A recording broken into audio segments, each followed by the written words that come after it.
Dahil nga may pupuntahan ako ngayong araw kaya chinek ko itong gulong ng motor na aking gagamitin.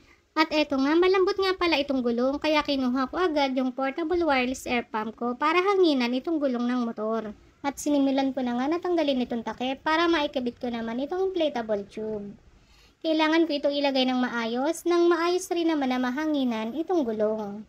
At pagkatapos ko nga na masigurado na okay naman itong pagkakakabit ko na itong inflatable tube, ay sinimulan ko na rin na i-power on itong air pump. Dahil gulungan ng motor ang aking hahanginan, kaya hinanap ko lang sa setting ang para sa motor.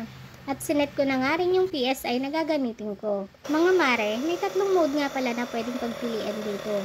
Ang una ay para sa mga 4 wheels na sasakyan, ang pangalawa naman ay para sa mga motor, at ang pangatlo ay ang para sa mga bola. At sa puntong ito nga ay sinimulan ko ng hanginan ng gulong nitong motor.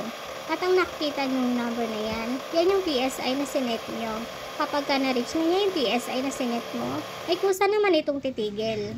Dahil na-reach na niya yung PSI na sinet ko, kaya tumigil na siya ng kusa. Kaya tinanggal ko na rin itong inflatable tube. At eto nga yung tatlong setting niya. Ang para sa car, para sa mga motor, at para sa mga bola. Itong LED light nga pala sa itaas ay kasabay ring mabubuhay kapag nag-start ka na sa paghahangin ng mga gulong. Maliwanag din ang LED light na ito. At malaking tulong ito kapag ka nasakto, nagabi, tapos naplatan ang iyong motor. Hindi ka magkakaproblema dahil makikita mo pa rin ang paghahangin ng gulong ng iyong motor. Dahil okay na at ready na ang gulong ng aking motor, kaya makakaalis na ako.